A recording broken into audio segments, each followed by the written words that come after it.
विद्यार्थियों PDS group online में आपका स्वागत है। मैं आपको कक्षा 11 के मैथ में क्रमचय संचय पढ़ा रहा हूँ। तो इसके पहले इसके 2-3 वीडियो बन चुके हैं। तो आज की जो टॉपिक है क्रमचय संचय से वह है चक्रीय क्रमचय। और चक्रीय क्रमचय क्या होता है और इनसे कैसे सवाल बनते हैं, आज उसी के विषय पर चर्चा करते हैं। तो चक्रीय क्रमचय का मतलब सवाल कुछ ऐसे बनेंगे, या गोलमेज को लेकर होता है या किसी माला को लेकर होगा, यानी ऐसी चीज़ें होंगी जिनमें गोलक वृत्त के आकार में बैठने की बात हो या वृत्त के क्रम में हो। तो ऐसी चीज़ों के लिए आपका चक्रीय क्रमचय कहते हैं। तो चक्रीय क्रमचय 2 प्रकार के बनते हैं। पहली चीज़ आपका चक्रीय क्रमचय 2 प्रकार के, एक आपका क्या होता है ऐसा क्रमचय जिनमें कोई भेद बता पाना मुश्किल हो, और एक ऐसा हो जिनमें हम भेद बता सकते हैं। तो वह 2 प्रकार के होंगे। जैसे आपका गोल मेज के चारों तरफ व्यक्तियों के बैठने का विन्यास, यानी कि एक गोल मेज हो उसके चारों तरफ अगर व्यक्ति को बैठाया जाए तो इनका जो विन्यास बनेगा वह क्या होगा आपका, उनका जो होगा एक आपका क्लॉकवाइज होता है, एक एंटी क्लॉकवाइज।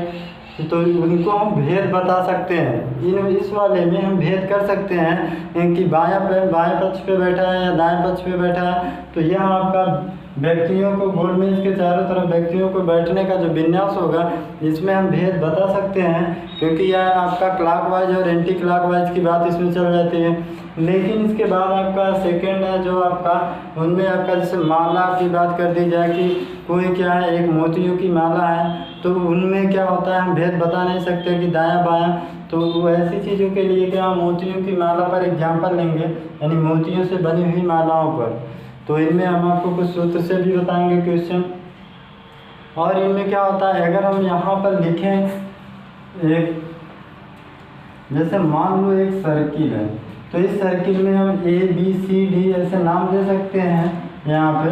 तो यह हमारा क्या है एक वृत्त पर बैठ रहे हैं, तो यह आपका क्या है वृत्त में है, तो इनमें क्या भेद नहीं हो सकता। यह आपका क्या होगा एक तरफ से शुरू होगा दूसरे पे ख़त्म हो जाएगा। अगर इसी चीज़ को हम ऐसा कुछ लिख दें कि ABC और D आपका E इस प्रकार से लिखा जाए, तो इनमें क्या होता है आपका एक पक्ष रैखिक में लिखा गया है, तो आपका क्या होगा ये एक दायां पक्ष हो जाता है, एक बायां पक्ष हो जाता है। इस प्रकार से इनमें आपको देखने को मिलता है भेद, और ऐसी चीज़ों में भेद आपको नहीं मिलेगा। तो यहाँ पर क्या होगा जब भेद होने की बात हो, यानी कि किसी चीज़ में भेद हो, यानी कि आपका क्लॉकवाइज और एंटी क्लॉकवाइज दक्षिणावर्त वामावर्त में जब भेद पता चलने लगे उन सवाल में पढ़ने पर, तो वहाँ पे आपका जो फार्मूला बनता है वो ये बन जाता है भेद होने पर, यानी कि NPR बटे आपका R होता है या इसी का एक रूप हो जाएगा ये N फैक्टोरियल बटे RN माइनस R फैक्टोरियल। भेद होने पर अगर भेद ना हो, अगर भेद को नहीं बता सकते तो उसके लिए कंडीशन आपकी कुछ इस प्रकार से बनेगी, यानी कि कंडीशन जो होगी NPR बटे 2R बराबर N फैक्टोरियल बटे 2RN माइनस R फैक्टोरियल के रूप में। या क्या कब लगेगा जब भेद नहीं होने होगी तब। और इसके बाद एक चलता है यदि N और R बराबर होंगे, यानी कि कुल मिला के N वस्तुओं में NPR जो होता है N वस्तुएं होती है, N में से हमको R को चुन के बनाना होता है उनका एक क्रम का चयन।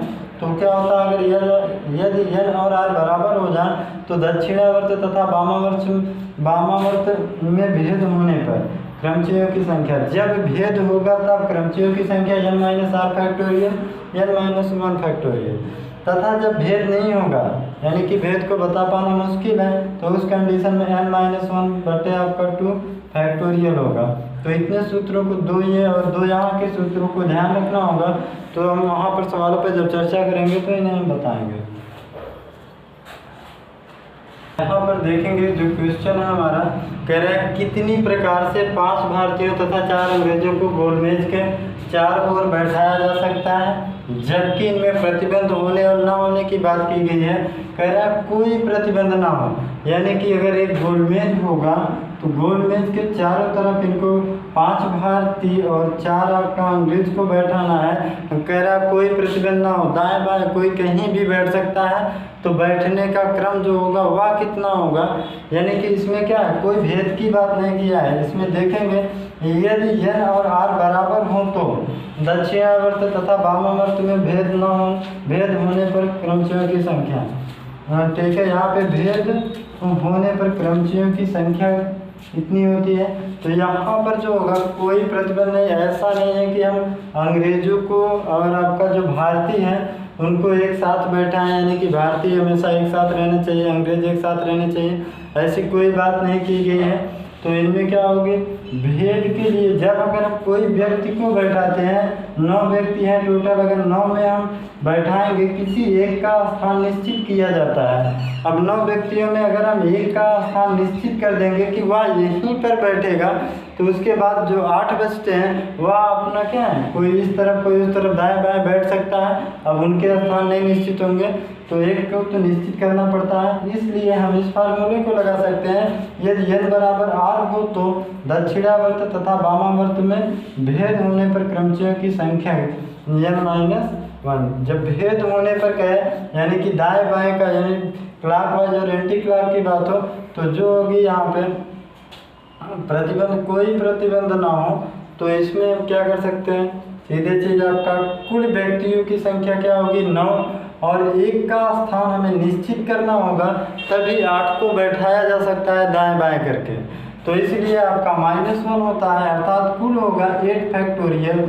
यानी हमको पता क्या चला, जब कोई प्रतिबंध नहीं होगा इस कंडीशन में, यानी कि जब व्यक्तियों की बात आए, यानी अगर मालाओं की, मोतियों की अगर बात हो जाए कि मोतियों से बने माला पे, तो वहाँ क्या होता है, क्लॉक और एंटी क्लॉक का कोई फर्क नहीं पड़ता। लेकिन अगर व्यक्तियों को बैठाया जा रहा है तो एक का स्थान जब निश्चित करते हैं, क्लॉक वाइज और एंटी क्लॉक की बात होने लगती है, जैसा कि अभी बताए थे इसके पहले, तो वह चीज़ जब बात होने लगती है तो वहाँ पे क्या होता है, तो दक्षिणावर्त वामावर्त में भेद होने की बात होने लगती है। तो जब भेद होने पर क्रमचयों की संख्या पूछे तब n-1 अर्थात आपका ये आ जाएगा।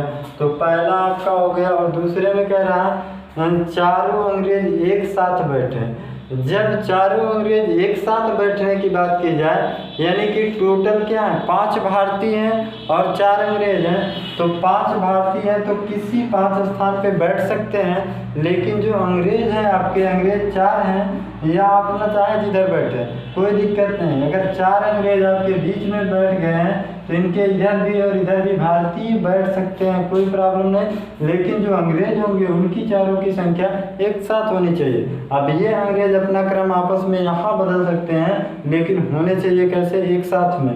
तो इस कंडीशन के लिए क्या होगा, तो दूसरा जो होगा, टोटल 5 तो हो गए बैठने के लिए, केवल भारतीय और 4 अंग्रेज को जब बैठाएंगे उन चारों को मिलाकर सिर्फ एक ही मान लिया जाता है। यानी कि कुल क्या हो जाएगा, 6 हो जाएंगे। अब 6 हो जाएंगे, 5 ये और 1 इसका जोड़ दिया जाता है। जब 6 होंगे तो फिर से ये फॉलो करने लगेगा कि एक का स्थान पहले निश्चित करो, फिर बैठाओ इनको दायां बायां करके। तो वहाँ भी क्या होगा, भेद होने की बात हो गई। फिर 6-1 करते हैं, 6-1 फैक्टोरियल। तो ये चीज़ हो गया आपका।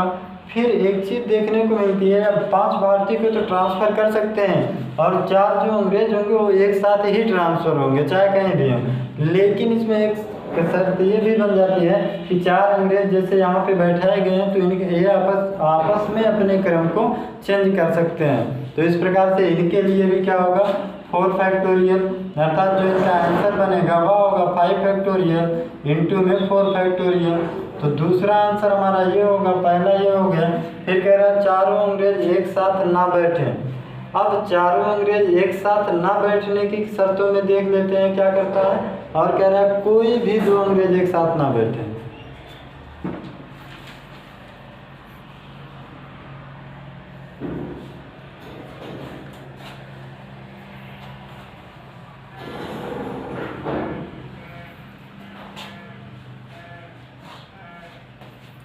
अब यहाँ पे एक चीज़ ये कह रहा है कि कोई प्रतिबंध ना होने पर, जब कोई प्रतिबंध नहीं रहेगा, चाहे अंग्रेज जहाँ बैठे हैं, भारतीय चाहे जहाँ बैठे हैं, इस कंडीशन में क्या होगा, 8 फैक्टोरियल बनेगा। अब दूसरी कंडीशन में क्या कहा था, चारों अंग्रेज एक साथ बैठे। जब चारों अंग्रेज एक साथ बैठेंगे तो ये कंडीशन है। अब यहाँ पे उसी का उल्टा कह दिया है कि चारों अंग्रेज एक साथ ना बैठे। अगर टोटल घटना में हम ये वाली घटना घटा देंगे तो बचेगा क्या, यही जो साथ नहीं बैठने वाले होंगे, साथ बैठने वाले को बाहर कर देते हैं, यानी इसी को यहाँ पे घटा देंगे तो क्या हो जाएगा हमारा यहाँ पे तो आंसर हो जाएगा, ये चीज़ आपका कहलाएगा कि चारों अंग्रेज एक साथ नहीं बैठने के तरीकों को देखेंगे तो इस प्रकार से होगा। तो ये तीसरा आंसर हो जाता है। इसके बाद आपका कह रहा है कि कोई भी दो अंग्रेज एक साथ नहीं बैठने चाहिए। अब कोई भी दो अंग्रेज, जैसे आपका क्या इस गोल मेज में ऐसा नहीं है कि यहाँ एक अंग्रेज होगा तो दूसरा भी यहीं आके बैठ जाए, तो दोनों एक साथ नहीं बैठ सकते। या एक अकेला बैठेगा इसके इस तरफ और इस तरफ भारतीय होने चाहिए, ऐसी कंडीशन की बात करेगा तो क्या होगा, एक भारतीय को फिक्स करना पड़ेगा, बाकी चार भारतीय को क्या करना पड़ेगा, फिर क्रम में बढ़ाएंगे। जब चार भारतीयों को क्रम में बढ़ाएंगे तो वही चार भारतीय अपना क्रम बदल सकते हैं। इस तरफ से देखेंगे, एक भारतीय का प्लेस निश्चित करने पर क्या हो जाएगा, अब यहाँ अंग्रेज को बैठा सकते हैं, फिर भारतीयों की बात आएगी, फिर एक अंग्रेज बैठा सकते हैं, यानी कि तो यहाँ पर जो होगा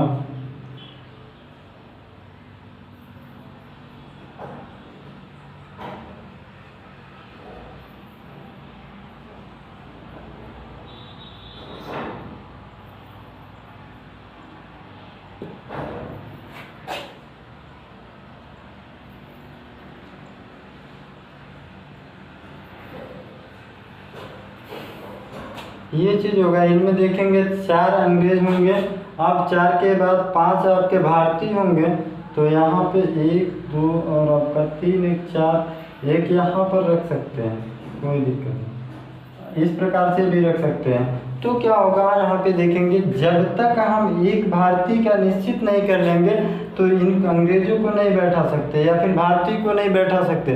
तो पहले तो एक भारतीय को निश्चित करो, फिर बीच बीच में अंग्रेज को भर सकते हैं, यानी कि कुल होगा 4 फैक्टोरियल जो भारतीय अपने क्रम को बदल सकते हैं, लेकिन जो अंग्रेज होंगे वह इनके बीच में आएंगे, यानी कि टोटल 5 भारतीय हैं। अब 5 में से क्या करना है, कोई 4 को चुनना है। तो यहाँ पे क्या करेंगे, तो इस प्रकार से जो बनेगा 4 फैक्टोरियल और 5 फैक्टोरियल बटे आपका 5 माइनस आपका 1 फैक्टोरियल, ये चीज़ बनेगा। तो इस प्रकार से आपका चौथा आंसर हो जाएगा। तो यहाँ पर हम देख सकते हैं, आगे भी हल कर सकते हैं, इनमें कोई प्रॉब्लम नहीं। 4 फैक्टोरियल यहाँ 5 में घटाएंगे 1, यानी कि कुल मिला के 5 फैक्टोरियल। तो इन चारों का आंसर ये होंगे। देख लेते हैं कि एग्जाम्पल, और इसके बाद यहाँ पर देखेंगे आपका ये जो क्वेश्चन है, कह रहा है कि 6 लड़कों तथा 4 लड़कियों को एक गोल मेज के चारों ओर कितने प्रकार से बैठाया जा सकता है यदि कोई 2 लड़कियां एक साथ ना बैठे। इसका कहने का मतलब हो गया कि कोई लड़कियां पास पास नहीं बैठ सकती हैं और लड़के क्या हैं 6 हैं। अगर हम मान लेते हैं कि एक हमारे पास गोल मेज है, इनमें 6 लड़के हैं, तो 6 को पहले बैठाएंगे, तो एक यहाँ पर होगा, दूसरा इस तरफ बैठा सकते हैं और तीसरा यहाँ पे बैठा सकते हैं और चौथा इस तरफ, 5वां इधर और 6 को यहाँ पर बैठा सकते हैं। तो इस 6 प्रकार से हम लड़कों को बैठा सकते हैं। अब 6 प्रकार से लड़कों को बैठाएंगे तो हम यहाँ कह सकते हैं कि लड़कों का विन्यास क्या बनेगा। तो लड़कों को बैठने का विन्यास क्या होता है, अब यहाँ दाएं बाएं की जब बात हो जाए तो समझ जाइए n-1 फैक्टोरियल। तो यहाँ पे जो बनेगा तो वह हो जाएगा 6, टोटल है 6 - 1 फैक्टोरियल।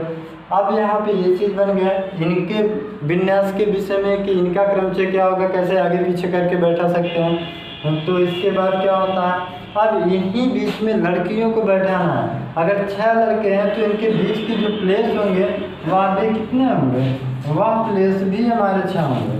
अब 6 में से 4 प्लेस को चुनना है, कितने प्रकार से चुन सकते हैं, यानी 6p4, 4 ही लड़कियों को बैठाना है, जब प्लेस 6 है तो इस प्रकार से ये बन जाएगा। तो यहाँ पे क्या कर सकते हैं 5 फैक्टोरियल, तो 6p4 का मतलब हो गया यहाँ पे 6 फैक्टोरियल बटे आपका 6 - 4 फैक्टोरियल, तो ये कुल मिला के बना गया 5 फैक्टोरियल इंटू 6 फैक्टोरियल बटे यहाँ घटाएंगे तो 2 फैक्टोरियल। तो इस प्रकार से ये होगा, तो इसे सॉल्व कर सकते हैं तो आंसर भी आपको हो जाएगा, चाहे इसी को आंसर मान सकते हैं। तो उम्मीद करते हैं इस वीडियो में आपको समझ में आया होगा। अगर इनमें कोई समस्या कोई परेशानी हो तो पूछ सकते हो। हमारा व्हाट्सएप नंबर है 81 27 14 84 33। तो आज के वीडियो में बस इतना ही। सब्सक्राइब कीजिए हमारे चैनल को और बेल दबाना ना भूलें ताकि अगले वीडियो का नोटिफिकेशन आपको आसानी से मिल सके।